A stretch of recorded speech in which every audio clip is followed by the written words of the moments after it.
Sir, ఎందుకు నన్ను ఇక్కడికి తీసుకొచ్చారు? నేనేం తప్పు చేశాను? అమాయకుల్లాగా మాట్లాడుతున్నావేంటి? ఎందుకంటే నువ్వు అనితని చంపేశావురా. మర్యాదగా నిజం చెప్పు. సార్ సార్ నేను అనితని చంపలేదు సార్. అలాగా? అయితే నువ్వు చంపలేదు. లేదు సార్. అయితే తను చనిపోవడానికి ముందు నీకెందుకు ఫోన్ చేసింది? మీరు రాత్రుల్లో గంటలు గంటలు మాట్లాడారు ఎందుకు? చెప్తావా చెప్పవా? సార్ లేదు సార్, నన్ను కొట్టద్దు. నేను జరిగింది మొత్తం చెప్పు మొత్తం చెప్పు. యాక్చువల్లీ సార్, నాకు ఇంకా ఆ అనితకి అఫైర్ ఉంది సార్, గత 6 నెలలుగా. సార్, నేనెప్పుడు చదువుకుంటూనే ఉంటాను సార్. అనిత బాల్కనీకి వస్తుంది, నేను తనని చూసి నవ్వుతూ ఉంటాను. పాపం తను ఒంటరిగా ఉండిపోయింది సార్. రాజీవ్ తన పనుల కోసం ఊర్లు తిరుగుతూ ఉంటారు. నేను చదివి బాగా అలసిపోయాను. నాకు కూడా బ్రేక్ కావాలనిపించింది.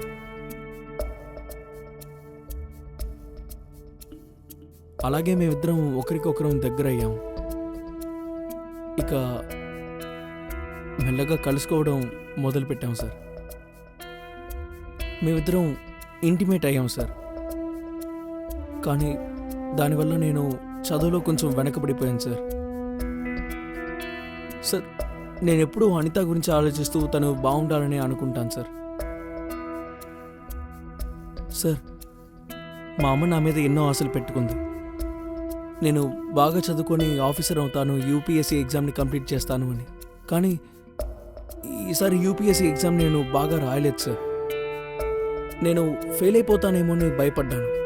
చివరికి నా భయమే నిజమైంది సార్. నేను ఫెయిల్ అయిపోయాను సార్. ఆ రోజు రాత్రి అనిత ముండికేసింది, నన్ను ఇప్పుడే కలవాలంది. నేను రావడం కుదరదని చెప్పాను. కానీ తను నన్ను బెదిరించడం మొదలుపెట్టింది. నేను తన కోసం తన ఇంటికి వెళ్ళకపోతే తనే మా ఇంటికి వస్తానని చెప్పింది. మీ అమ్మని నువ్వే మేనేజ్ చేసుకోవాలని చెప్పింది. నన్ను బ్లాక్మెయిల్ చేయడం మొదలుపెట్టింది. తను నా ఇంటికి వచ్చేస్తానని. సార్, నేను భయపడ్డాను సార్. ఈ విషయాలన్నీ అమ్మకి తెలిసిపోతాయని భయపడ్డాను. అందుకే సార్, నేను ఆ రోజు రాత్రి అనిత ఇంటికి వెళ్ళాను. ఇక అక్కడి నుంచి తిరిగి వచ్చి మా ఇంట్లో పడుకున్నాను సార్. అప్పుడు పొద్దున లేచి చూసేసరికి అనిత వాళ్ళ ఇంట్లో 7లా పడిపోయి ఉంది. నేను నిజం చెప్తున్నాను సార్, నేను అనితని అస్సలు చంపలేదు. నువ్వు చెప్పింది నిజమా అబద్ధమా అని మేము కనిపెడతాం. కానీ మేము కనిపెట్టేంత వరకు నువ్విక్కడే ఉండాలి. అర్థమైందా?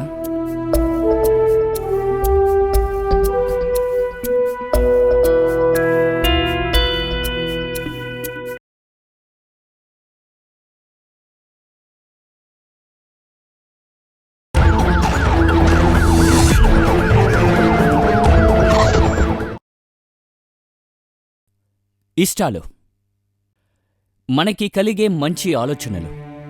మనుషులందరికీ ఇష్టాలు ఖచ్చితంగా ఉంటాయి. కానీ నాణానికి 2 వైపులు ఎలా ఉంటాయో అలాగే ఇష్టాలు కూడా 2 ముఖాలుంటాయి. ఒకటి చాలా అందంగానూ అద్భుతంగానూ ఉంటుంది. రెండోది అది చాలా ప్రమాదకరంగా ఉంటుంది. దాని ద్వారా కొన్ని తప్పుడు పనులు కూడా జరుగుతూ ఉంటాయి. నమస్కారం, నేను ఇన్స్పెక్టర్ విజయ్ సింగ్. ఈ ఎపిసోడ్కి మీకు స్వాగతం.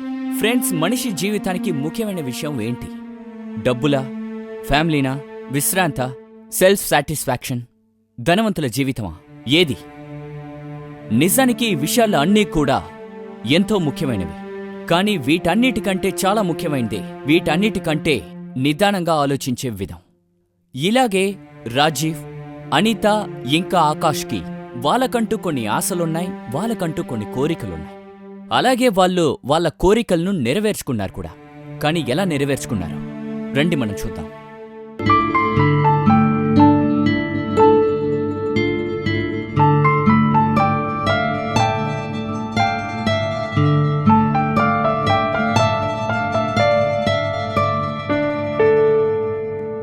ఓకే అనిత, నేను బయలుదేరుతున్నాను. ఇకపోతే నేను మన నితిన్ స్కూల్ ఫీజుని పే చేసేసాను. Okay, you don't worry. ఏదైనా ప్రాబ్లం అయితే నాకు కాల్ చేయి. ఇంటికి ఎప్పుడొస్తారు? 1 వీక్లో వచ్చేస్తాను. ఖచ్చితంగా. ఖచ్చితంగా.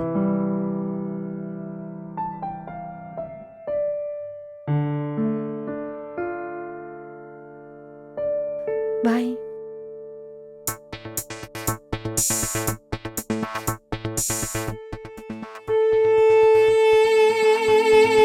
నేను అనిత మల్హోత్రా, ఒక డబ్బున్న అతనికి భార్యని. అవును, చెప్పుకోవడానికి ఇదే నా గుర్తు. అమ్మాయికి పెళ్ళనేది తన్ని కట్టిపడేయడమే. మరో దారి లేకుండా పెళ్లి చేసుకోవాల్సొస్తోంది. ఒక మంచి సెక్యూర్ అయిన ఫ్యామిలీ లైఫ్ కోసం ఒక అమ్మాయి తన ఇష్టాన్ని, తన ఆశల్ని, తన స్వతంత్రాన్ని, ఇంకా తన అన్ని కోరికల్ని దాచేస్తోంది. నా భర్తకి డబ్బు మాత్రమే ముఖ్యంగా ఉంది. అది మాత్రం కాకుండా డబ్బుతో అందర్నీ సంతోషపెట్టగలమని తను అనుకుంటున్నాడు. కాని కొన్ని సంతోషాలని డబ్బుతో కొనలేము. దానికి డబ్బు అవసరమూ లేదు. దానికి భార్యాభర్తలు ఒకటిగా ఉండాలి, సంతోషంగా ఉండాలి. యునో, ఆ సంతోషం బయట ఇంకొకరి దగ్గర దొరికితే, అది కూడా ఏ కండిషను లేకుండా దొరికితే, అది ఒప్పుకోవడంలో తప్పేమీ లేదు. నేను Rajiv Malhotra. Lower middle class ఫ్యామిలీలో పుట్టి పెరిగాను. కష్టపడి నాకంటూ ఒక స్థానాన్ని సంపాదించుకున్నాను. జీవితంలో ఎంతో ముఖ్యమైనది ఏంటో తెలుసా? డబ్బే. అంతకన్నా ముఖ్యమైనది ఇంకేదీ లేదు. మీ దగ్గర డబ్బు విషయంలో ఏ లోటు లేకపోతే, ఏ విషయంలో లోటున్నా సరే మీకు పెద్దగా తెలియదు. అందుకని నేను డబ్బుకు మాత్రమే ముఖ్యత్వం ఇస్తాను, చాలా ఎక్కువగా. నా ఫ్యామిలీ కన్నా నాకు డబ్బే చాలా ముఖ్యం. నా ఫ్యామిలీకి నేను చాలా రోజులు దూరంగా ఉంటున్నాను. నా కొడుకుతో సరదాగా ఆడుకోలేకపోతున్నాను, వైఫ్తో టైం స్పెండ్ చేయలేకపోతున్నాను. కానీ ఇదంతా నేను నా ఫ్యామిలీ మంచి ఫ్యూచర్ కోసమే కదా చేస్తోంది. ఇందులో తప్పేముందని?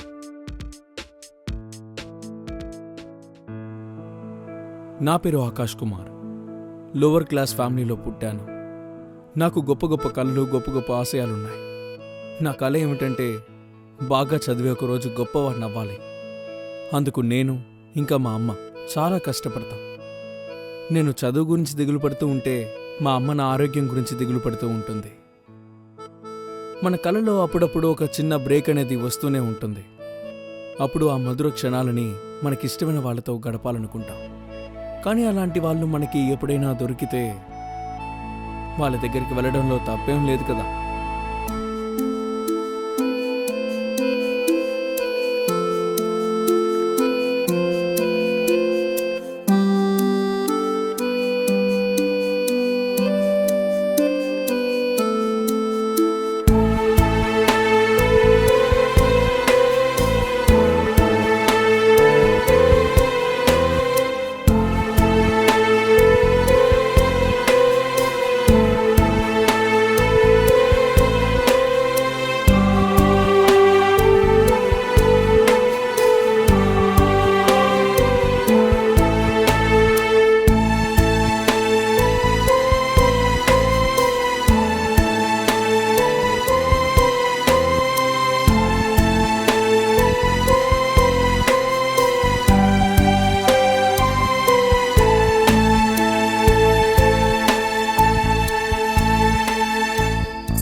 ఈ రోజేంటి అదోలా కనిపిస్తున్నావు?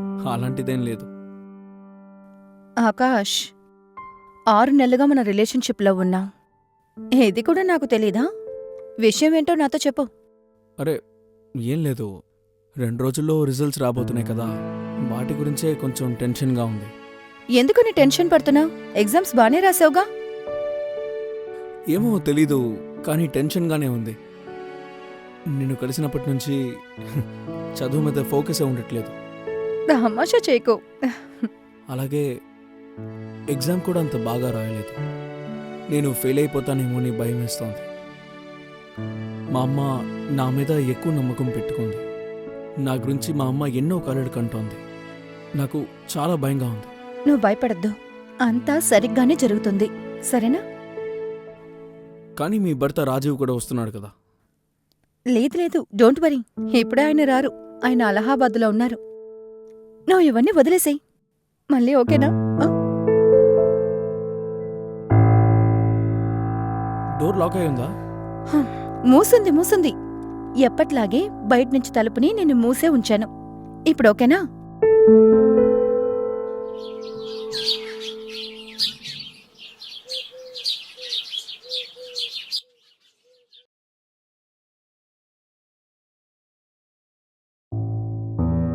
ఆకాష్, బాబు ఆకాష్, అమ్మా. నువ్వేం ఆలోచిస్తున్నావు? ఇదిగో టీ తాగు. స్టవ్ మీద కూర పెట్టాను, దాన్ని కాసేపు ఉండక ఆపే. నేను వెళ్ళొస్తాను.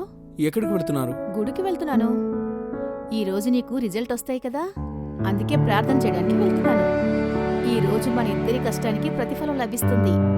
నువ్వు పాస్ అయ్యావంటే నేను ప్రపంచాన్నే గెలిచినంత సంతోషంగా ఉంటుంది నాన్న. పాస్ అయిపోతానులేమ్మా. నా కళ నిజం అవ్వకపోయినా మీ కళ నిజం అవుతుంది కదా. ఖచ్చితంగా నాన్న. ముందు నువ్వు టీ తాగు, నేను కాసేపట్లో వచ్చేస్తాను. స్టవ్ ఆఫ్ చేయడం మర్చిపోకు. ఏదో ఆలోచిస్తూనే ఉంటాడు.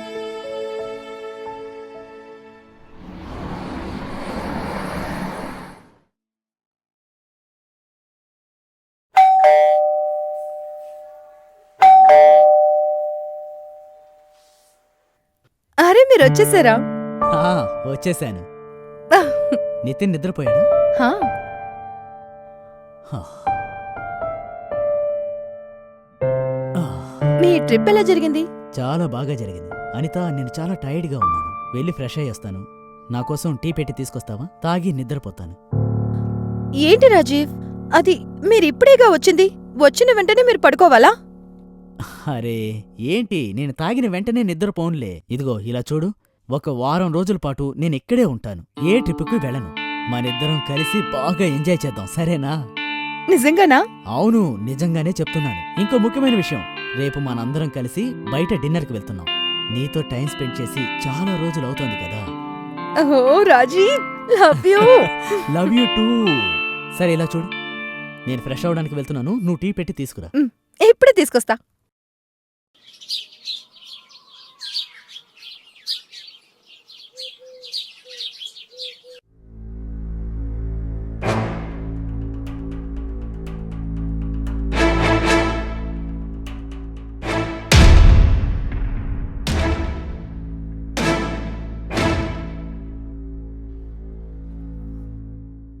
ఏంటనితా, ఇప్పుడు టైం 7 గంటలు దాటిపోయింది. ఏంటిది, ఇంకా నితిన్ కూడా రెడీ అవ్వలేదు. నేను ready. Yeah, that's my good boy. అవును, మీ మమ్మీ ఎక్కడా? తానింకా రెడీ అవ్వలేదు. అనితా, త్వరగా రా, లేట్ అవుతోంది కదా.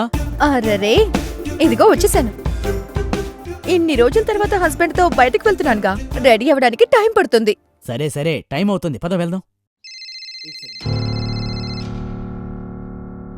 హలో, చెప్పు విజయ్, ఏమైంది? వాట్? నువ్వు ఒక పని చెయ్యి, నువ్వు సర్ది చెప్పు, నేను ఇప్పుడే వస్తున్నాను. ఓకే అనిత, నేను వెంటనే బయలుదేరాలి. నాన్న, మీరెప్పుడు ఇలాగా చేస్తుంటారు. నేను మీతో మాట్లాడి పోండి. Anita, I'm so sorry. ఇప్పుడు నేను అక్కడికి వెళ్ళకపోతే చాలా పెద్ద డీల్ నా చేయి జారిపోతుంది, చాలా పెద్ద లాస్ అవుతుంది. అనిత, నేను ఇదంతా ఎవరి కోసం చేస్తున్నాను నువ్వే చెప్పు. నీ కోసం, నితిన్ కోసమే కదా చేస్తోంది. లేదు రాజీవ్, మీరు మీ అత్యాశకి ఫ్యామిలీని కారణంగా చెప్పకండి. ఒక్కసారైనా ఆలోచించారా దీనివల్ల నితిన్ ఎంత కష్టపడుంటాడని? అది వాడి ఫ్రెండ్స్ అందరూ వాళ్ళ నాన్నతో టైం స్పెండ్ చేస్తుంటే వాడికి చూడడానికి ఎలా ఉంటుంది చెప్పండి. అనిత, అది నా గురించి ఆలోచించారా? నన్ను చూసుకోవడం మీ బాధ్యత కాదా? అనిత ప్లీజ్, నేను చెప్పేది అర్థం చేసుకోవడానికి ప్రయత్నించు. అయినా మీ ఇద్దరికి ఇప్పుడు ఏం లోటు వచ్చిందని? నేను మీకు మంచి జీవితాన్నే కదా అందిస్తున్నాను. లోటు ఉంది రాజీవ్, మీరు లేని లోటు ఉంది. మీరు అన్ని విషయాలని డబ్బుతో కొనలేరు.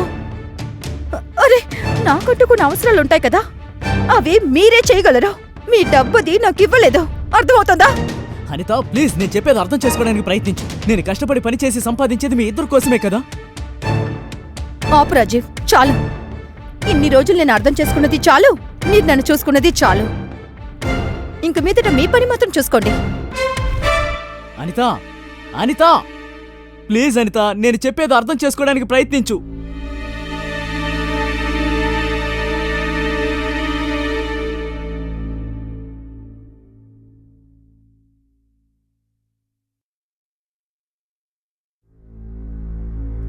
ఆకాష్, ఇదిగో ప్రసాదం తీసుకో. ఏమైంది? ఎందుకంత డల్గా కూర్చున్నావు? రిజల్ట్ వచ్చిందా? ఆ? చెప్పు. ఏమైంది? పాస్ అయ్యావా లేదా? నువ్వు ఫెయిల్ అయ్యావా? అవునమ్మా. ఆ? ఆ, నువ్వు ఫెయిల్ అవడం ఏంట్రా?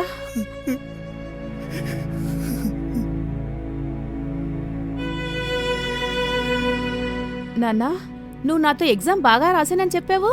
ఆ? రాత్రంతా నిద్రపోకుండా మరీ చదివావు కదరా. కానీ నువ్వేమో ఫెయిల్ అయ్యానంటున్నావేంట్రా? సారీ అమ్మా. సారీయా? నిన్ను చదివించడానికి నేను ఎంత కష్టపడ్డానో నీకు తెలుసు కదరా. చాలా చాలా చోట్ల పని చేశాను. నువ్వు మంచి మార్కులు తెచ్చుకుంటావు అనుకున్నాను. ఈ రోజు కోసమే నేను ఎదురు చూస్తున్నాను. నువ్వు పాస్ అయితే పెద్ద ఆఫీసర్ అవుతావు అనుకున్నాను. ఇంతటితో మన కష్టాలు తీరిపోతాయి అనుకున్నాను. కానీ నువ్వు ఫెయిల్ అయిపోయావు. పర్వాలేదులే, నువ్వేం తప్పు చేశావు? మనకి టైమే బాలేదనుకుంటాను. విధిరాతలో మనకి కష్టాలున్నాయని రాసినప్పుడు సంతోషంగా ఎలాగుండగలం చెప్పు?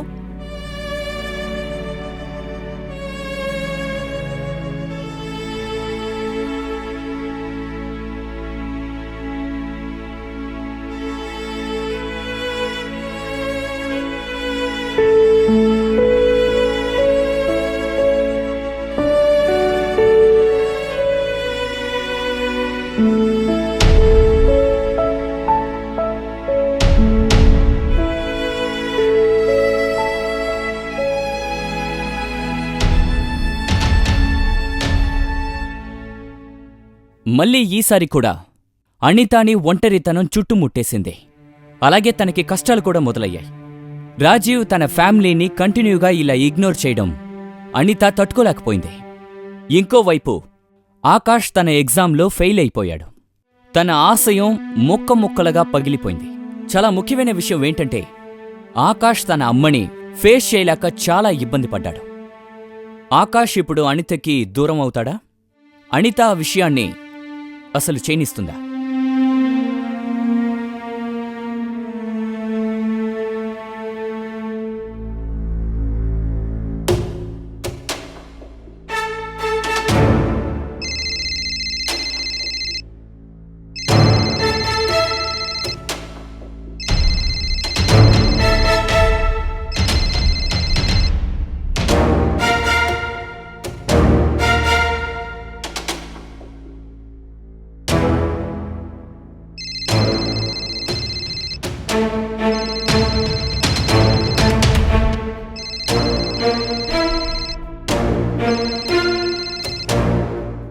ఆకాష్, నువ్వెందుకు ఫోన్ తీయట్లేదు?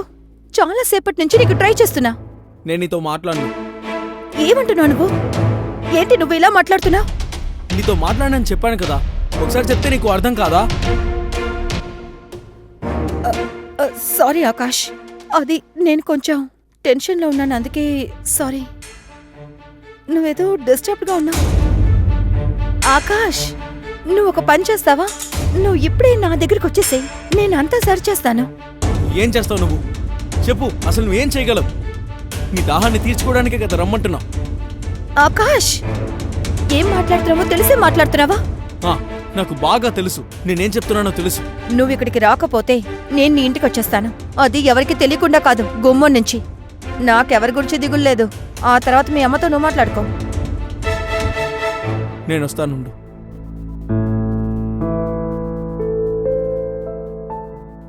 అనిత, ఆకాష్,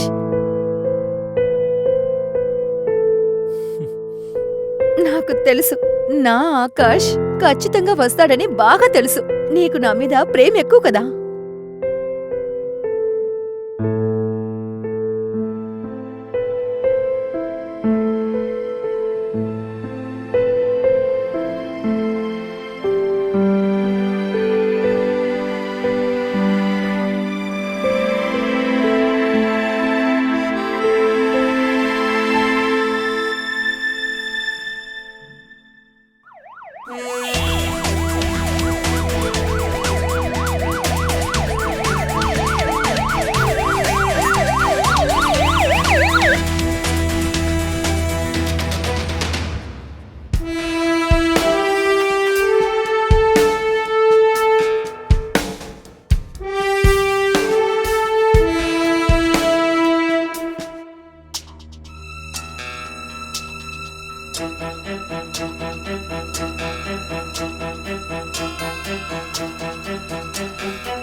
కత్తిని ఉపయోగించి చంపేశారు.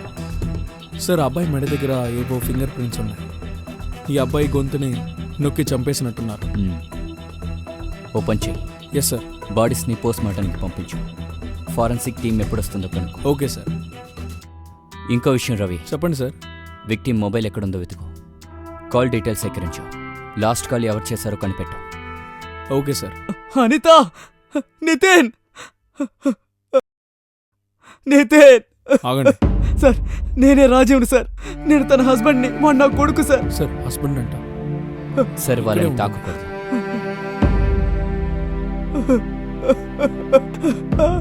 అనిత, నితిన్.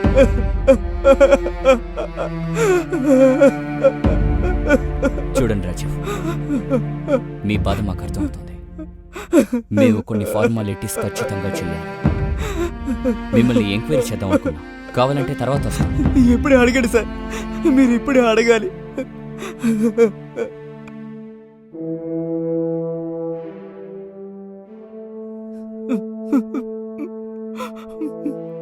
సార్, మీరేం చేస్తుంటారు? ఈ విషయం జరిగేటప్పుడు మీరు ఎక్కడున్నారు? సార్, నేను ఇంపోర్ట్ ఎక్స్పోర్ట్ పని చేస్తూ ఉంటాను. అందుకని నేను ఎక్కువగా బయట టూర్లు తిరుగుతూ ఉంటాను. కానీ నేను వెళ్ళిన తర్వాత ఇలా జరుగుతుందని అసలు అనుకోలేదు సార్. బయట అంటే ఎక్కడ? బయట ఊరుకా? Yes sir, Allahabad. మ్మ్. ఎవరితోనైనా గొడవ ఇలాంటివి? సార్, బిజినెస్ ఫీల్డ్లో కొంతమంది నన్ను చూసి అసూయ పడుతూ ఉంటారు. కానీ వాళ్ళు ఇలాంటి పని చేసే అవకాశం లేదు సార్. మ్మ్. ఎవరి మీదైనా అనుమానం ఉందా మీకు? లేదు సార్. రాజీవ్ గారు, మీరు తప్పుగా అనుకోకండి. మిమ్మల్ని ఎంక్వైరీ చేయడం మా కర్తవ్యం. సార్, మీరు అస్తమాను బయట ఊరికి వెళ్తానని చెప్పారు కదా. సో మీరు ఊర్లో లేని సమయంలో అనిత గారికి ఎవరి మీదైనా అఫైర్ ఉందా? దానివల్ల ఇలా జరుగుంటుందా? సార్, మీరు అసలు ఏం మాట్లాడుతున్నారు? నా అనిత అలాంటి మనిషి కాదు సార్.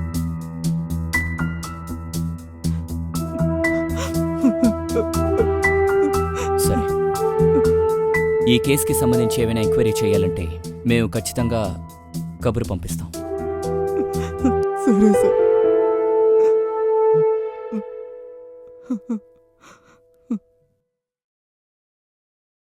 సార్. సార్, ఇది అనిత ఇంకా వాళ్ళ కొడుక్కి సంబంధించిన ప్రైమరీ పోస్ట్మార్టం రిపోర్ట్. అందులో కూడా వాళ్ళ గొంతు కోసినట్టే రాశారు సార్, చాకు లాంటి ఏదైనా షార్ప్ అయిన వస్తువుతో. మిగతా డీటెయిల్స్ పంపిస్తామన్నారు. సార్, ఇంకా అనిత కొడుకుని గొంతు పీసికి చంపేశారు. మర్డర్ వెపన్ దొరికిందా? ఇంకా లేదు సార్, కానీ ఆ పని మీదే ఉన్నారు. మరి ఫారెన్సిక్ రిపోర్ట్ ఏమైంది? సార్, ఫారెన్సిక్ ల్యాబ్ నుంచి ఇంకా రిపోర్ట్ రాలేదు. కానీ అనిత వాళ్ళ ఇంట్లో ఉన్న షార్ప్ అయిన వస్తువులు అన్నింటినీ ఒకసారి చూసేశాం, ఫారెన్సిక్ కి పంపించేశాం. సార్, ఇదే Anita call records. Sir, call records లో పెద్దగా ఏం లేదు, కానీ ఒక నెంబర్కి అనిత ప్రతిరోజు నైట్ ఫోన్ చేస్తుంది. ఎవరిది? ఆకాష్ అనే ఒక అబ్బాయి సార్. తన గురించి ఇంట్రాగేట్ చేస్తే అందరూ వాడు మంచి అబ్బాయి అని అంటున్నారు. బాగా చదువుకుంటాడు, మార్కులు బాగా వస్తాయని. వాళ్ళ అమ్మతోనే ఉంటాడు సార్. ఈ ఆకాష్ చాలా మంచివాడంటే బయట ఎక్కువగా మాట్లాడినవాడు. అనితతో మాత్రం ఏం మాట్లాడుంటాడు? అది కూడా ముఖ్యంగా నైట్లో. నువ్వు పని చెయ్యి. Yes sir. ఆకాష్ని తీసుకురా. ఒకవేళ వాడి దగ్గర మర్డర్ వెపన్ ఉండే అవకాశం ఎక్కువ ఉంది. Okay sir.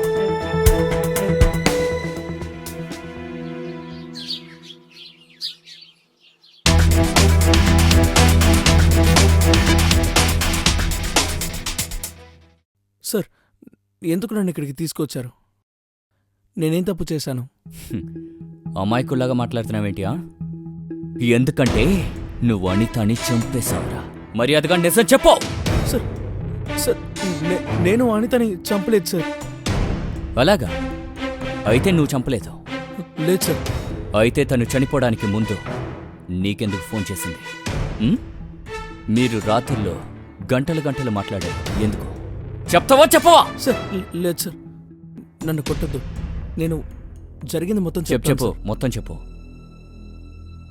యాక్చువల్లీ సార్, నాకు ఇంకా ఆ అనితకి అఫైర్ ఉంది సార్, గత 6 నెలలుగా. సార్ నేను ఎప్పుడు చదువుకుంటూనే ఉంటాను సార్. అనిత బాల్కనీకి వస్తుంది, నేను తనని చూసి నవ్వుతూ ఉంటాను. పాపం తను ఒంటరిగా ఉండిపోయింది సార్. రాజీవ్ తన పనుల కోసం ఊర్లు తిరుగుతూ ఉంటారు. నేను చదివి చదివి బాగా అలసిపోయాను. నాకు కూడా బ్రేక్ కావాలనిపించింది.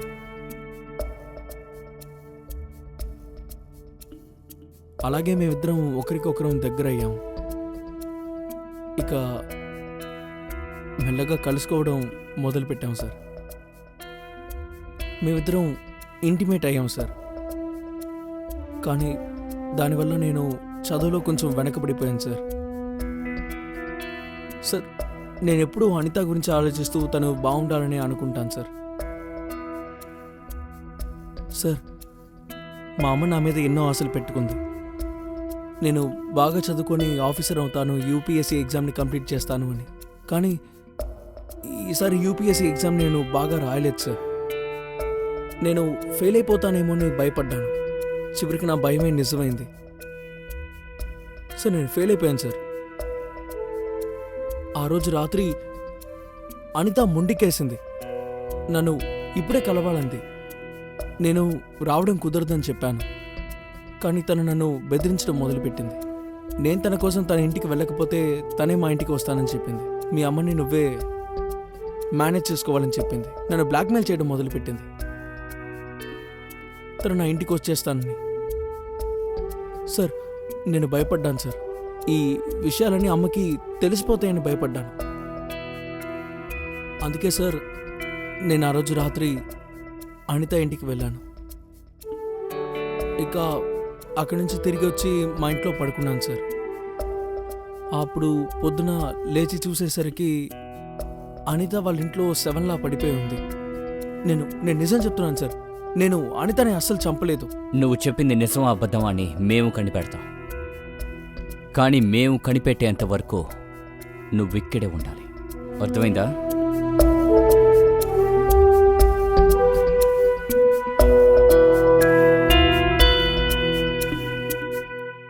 సార్ ఒకళ్ళు ఆకాష్ చెప్పింది నిజమైతే అనితాని చంపింది ఎవరు? తనకంత క్లోజ్ అయిన వాళ్ళు ఎవరు లేరు కదా. అది నిజమే. కానీ ఆకాష్ మాటలు వింటే రాజు ఇంకా అనితకి చాలా ప్రాబ్లమ్స్ జరిగాయి. అది కూడా ఫ్యామిలీకి రాజీవ్ టైం ఇవ్వట్లేదు అన్నదాని మీద, ముఖ్యంగా అనిత కోసం. అందుకే అనిత ఆకాష్తో అఫైర్ పెట్టుకుంది. ఒకవేళ రాజీవ్ అనిత ఆకాష్ కలిసి ఉన్నప్పుడు చూసుండాలి. అప్పుడు కోపంతో అనితని చంపుండాలి. అవకాశం ఉంది సార్, ఎవరైనా చంపుండొచ్చు.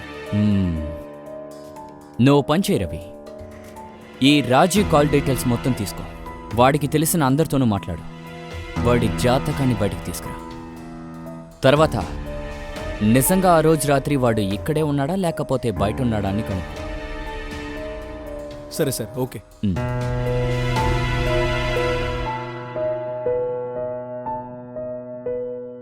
జై హింద్ సార్. జై హింద్. సార్ ఆకాష్ వాళ్ళ అమ్మగారు వచ్చారు. పంపించు. Yes sir.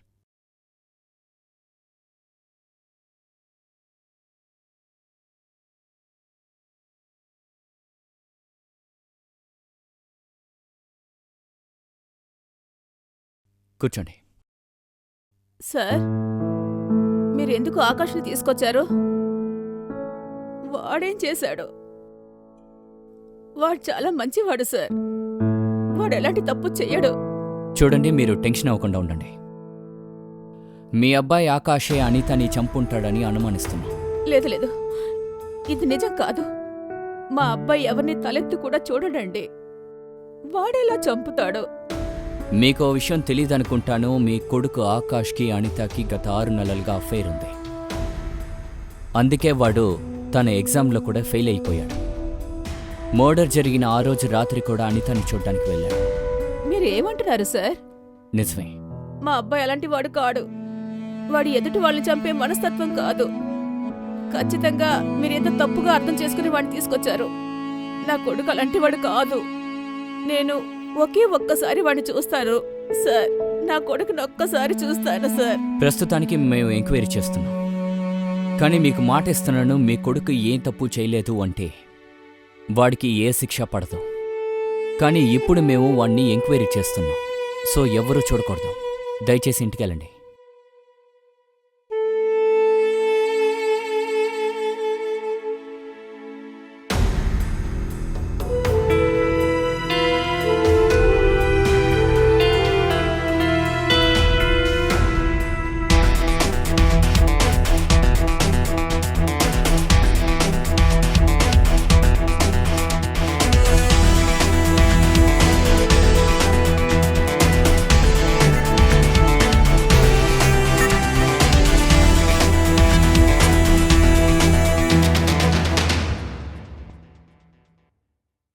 సార్ మ్మ్.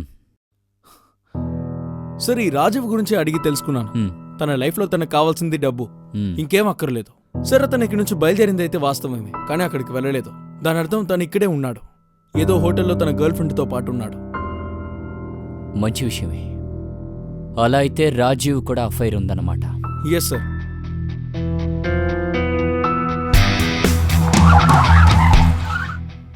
సార్ నన్నెందుకు ఇక్కడికి తీసుకొచ్చారు? నాకు తెలిసిన అన్ని విషయాలు మీకు చెప్పేశానుగా.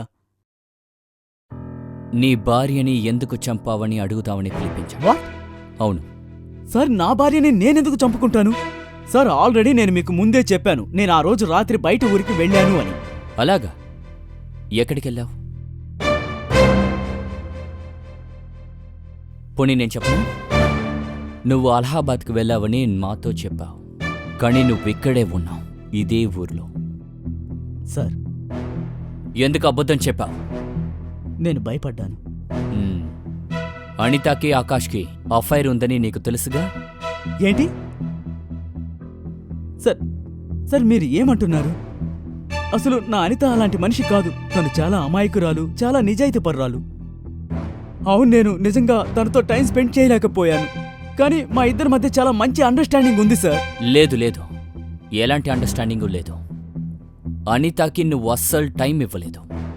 అందుకే తను ఒంటరిగా ఫీల్ అయింది, ఆకాష్తో అఫైర్ మొదలుపెట్టింది. ఈ విషయం నీకు తెలిసిన వెంటనే కోపంతో తనని చంపేశావు. సార్ ఇలా చూడండి, తన అఫైర్ గురించి నిజంగా నాకు తెలియదు.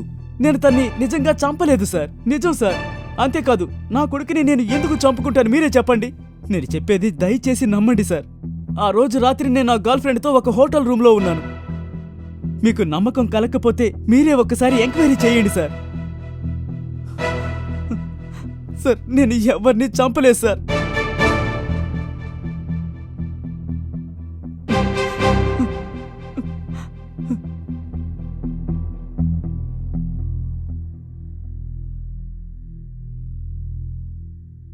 మేడం, నేను నా కొడుకు ఆకాష్ని చూడాలి.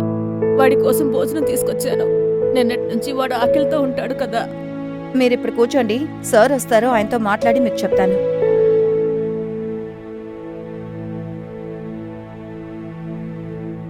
సార్ నాకెందుకో ఈ రాజీవే చంపేసుంటాడేమో అనిపిస్తోంది. ఏవైనా జరుగుండొచ్చు. ఫారెన్సిక్ రిపోర్ట్ వస్తేనే ఇది కన్ఫర్మ్ అవుతుంది. మార్నింగ్లోగా రిపోర్ట్ వచ్చేస్తుంది. గుడ్. అనితని అసలు ఎవరు చంపారన్న విషయంలో మేము చాలా కన్ఫ్యూషన్ అయిపోయాం. మోటివ్ ఆకాష్ ఇంకా రాజీవ్ వీళ్ళిద్దరి దగ్గర ఉన్నాయి. కానీ వీళ్ళిద్దరికీ వ్యతిరేకంగా నా దగ్గర ఎటువంటి ఆధారాలు, సాక్ష్యం లేదు. అందువల్లే నేను, నా డిపార్ట్మెంట్ ఫారెన్సిక్ రిపోర్ట్ కోసం వెయిట్ చేశాం. సరే, అది నేను చూసుకుంటాను. నేను మళ్ళీ చేస్తాను. Sir forensic report. మ్. సార్ రిపోర్ట్ ప్రకారం వాళ్ళు కత్తితోనే చంపారని ఉంది. అయితే ఆకాష్ ఇంట్లో దొరికిన కత్తితోనే చంపారన్న దాని మీద 90% ఛాన్సెస్ ఉన్నాయి. మరైతే ఆకాశే చంపుంటాడా? పద వెళ్దాం. Yes sir. చెప్పురా చెప్పు. చలాపు మర్యాదగా నిజం చెప్పరా. ఫారెన్సిక్ రిపోర్ట్ ప్రకారం నీ ఇంట్లో దొరికిన కత్తితోనే అనితాన్ని చంపావని తెలిసింది. చెప్పు. సార్ మీరు నన్ను చంపినా సరే నేను అనితని చంపలేదనే మీకు చెప్తాను సార్. నేను నిజమే చెప్తున్నాను సార్, దయచేసి నన్ను నమ్మండి.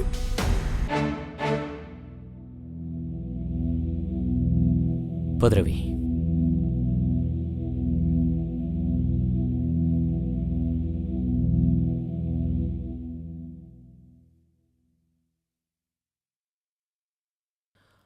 సార్ ఈ ఆకాష్ తనని చంపకపోయి ఉంటే ఇంకెవరు చంపుంటారు? నాకెందుకు ఆకాష్ అబద్ధం చెప్తున్నాడు అనిపిస్తోంది. మేడం, చాలా సేపటి నుంచి ఇక్కడ కూర్చున్నాను. నా కొడుకుని నన్ను ఎందుకు చూడవట్లేదో ముందు చెప్పండి మీరు. నిన్నటి నుంచి వాడు ఆకలితో ఉన్నాడు. వాడి కోసం భోజనం తీసుకొచ్చాను. ఎవరు అరుస్తున్నారు? ఆకాష్ వాళ్ళ అమ్మ సార్ భోజనం తీసుకొచ్చారట. ఆకాష్ని కలవాలంటున్నారు. అరవద్దని చెప్పు. అది సరే, ఆకాష్కి వాళ్ళ అమ్మ తప్ప ఇంకెవరూ లేరు కదా? సార్. లోపలికి పంపించు. Yes sir. సార్, నా కొడుకుని నేను చూడాలి. వాడిని చూడడానికి వీళ్ళు అసలు వదలడం లేదు. చూడండి మేడం, మీకపై మీ కొడుకుని మీరు ఎప్పుడూ చూడలేరనుకుంటాను. ఎందుకంటే మీరు ఇలా మాట్లాడుతున్నారు? అనితాని ఇంకా వాళ్ళ కొడుకుని మీ అబ్బాయే చంపేశాడు. ఇప్పుడు ఫారెన్సిక్ రిపోర్ట్లో కూడా మీ ఇంట్లో దొరికిన కత్తితోనే మ్యాచ్ అవుతోందని రిపోర్ట్ చెప్తోంది. అయితే ఇప్పుడు వాడికి ఉరిశిక్ష పడుతుంది. ఏంటి సార్, వాడు చంపాడంటున్నారు? మీ వాడే చంపాడు. లేదు సార్, వాడేమీ చంపలేదు. అయితే ఎవరు చేశారు? నేనే. అలాగా? ఎలా చేశారు? అవును సార్, నేనే చంపేశాను. అనితని వాళ్ళ అబ్బాయిని నేనే చంపాను. అది నా కొడుకు జీవితాన్ని నాశనం చేస్తోంది. ఆకాష్ ఫెయిల్ అయిన తర్వాత నాకు చాలా కోపం వచ్చింది. నా తలరాత ఇదేనని అప్పుడు నేను నా మనసుకు సర్ది చెప్పుకున్నాను. ఎందుకో ఆకాష్ ఫెయిల్ అయ్యాడు అనుకున్నాను. కానీ ఆ రోజు రాత్రి ఆకాష్ అనితతో మాట్లాడుతున్న విషయాలన్నీ నేను విన్నాను. అప్పుడు నాకు చాలా కోపం వచ్చింది. లేదని చెప్పాను కదా, ఒకసారి చెప్తే నీకు అర్థం కాదా? నువ్వేం చేయగలవు చెప్పు. చెప్పు నువ్వేం చేయగలవు? నీ దాహాన్ని తీర్చుకోవడానికే కదా రమ్మంటున్నావు. నేనేం మాట్లాడుతున్నానో నాకు బాగా తెలుసు. తెలిసే మాట్లాడుతున్నాను.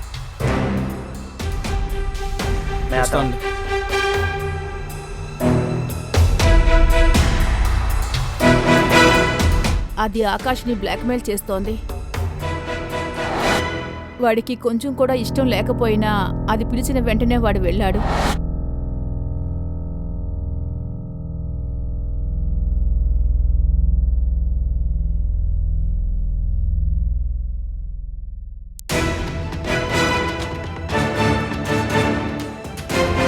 నాకు చాలా కోపం వచ్చింది సార్.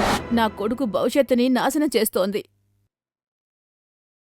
నేను నా కొడుకు భవిష్యత్తు నాశనం అవుతుంటే చూస్తూ ఉండలేకపోయాను. అందువల్లే దాన్ని చంపాలని నిర్ణయించుకున్నాను. కాసేపటి తర్వాత ఆకాష్ బయటకొచ్చిన తర్వాత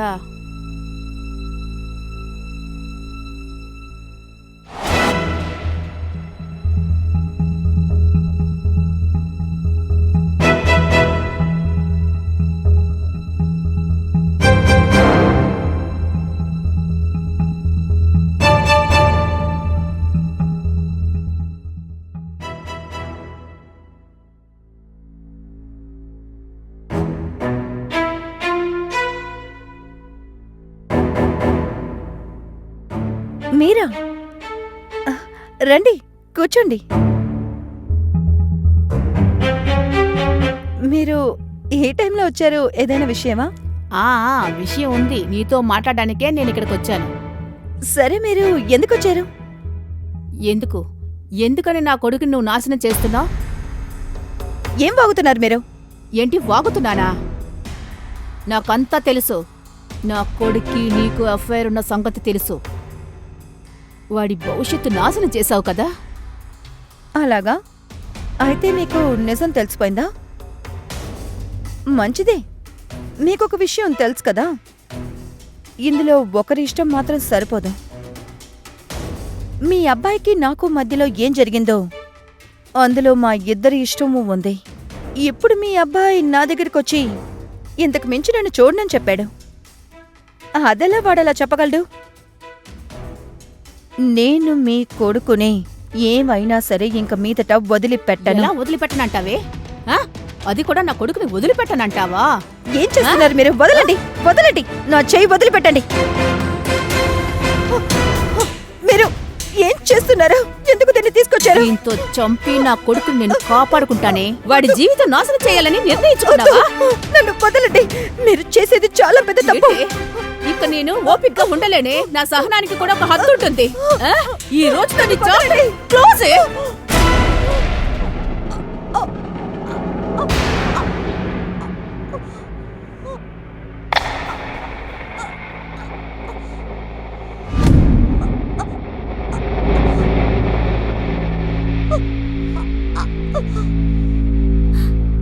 అమ్మా,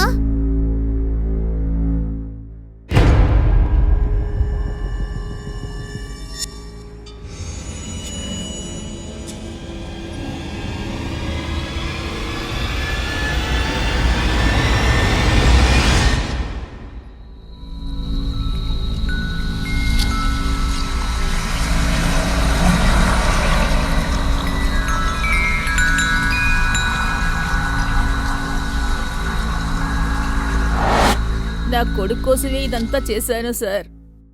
ఒకవేళ నేను గాని దాన్ని చంపుండకపోతే అది నా కొడుకు జీవితం నాశనం చేసి ఉండేది. నేను చేసింది తప్పని నాకు అనిపించలేదు సార్.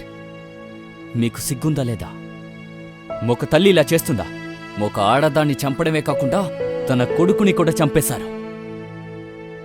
ఇక జీవితాంతో జైల్లో ఉండండి. అప్పుడే మీరు చేసిన తప్పు మీకు అర్థం అవుతుంది.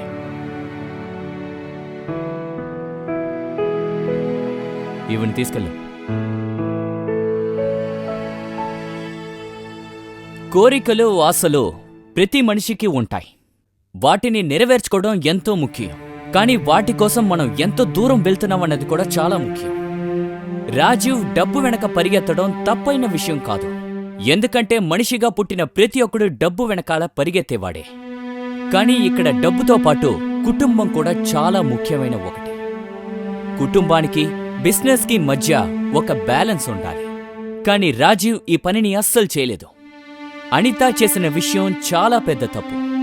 రాజీవ్ అనితకి టైం ఇవ్వకపోతే అనిత రాజీవ్తో మనసు విప్పి మాట్లాడుండాలి. బహుశా తను అలా చేసుంటే రాజీవ్ అనిత కష్టాన్ని అర్థం చేసుకుంటుంటాడు. ఆకాష్ చేసింది కూడా చాలా పెద్ద తప్పు. ఆకాష్ వాళ్ళ అమ్మ వాడి మీద చాలా పెద్ద నమ్మకం పెట్టుకుంటున్నారు. కాని ఆకాష్ తన లక్ష్యాన్ని వదిలేసి అనిత ప్రేమ కథలో ఇరుక్కున్నాడు. ఒకవేళ ఆకాష్ తన లక్ష్యం మీద దృష్టి పెట్టుంటే గనక వాడిప్పుడు ఒక గొప్ప ఆఫీసర్ అయ్యుండేవాడు. నా పేరు విజయ్ సింగ్. నేనిప్పుడు సెలవు తీసుకుంటున్నాను. మరొక కొత్త ఎపిసోడ్లో మిమ్మల్ని కలుస్తాను, ఒక కొత్త కథతో. అంతవరకు జాగ్రత్తగా ఉండండి, సురక్షితంగా ఉండండి. జై హింద్, జై భారత్.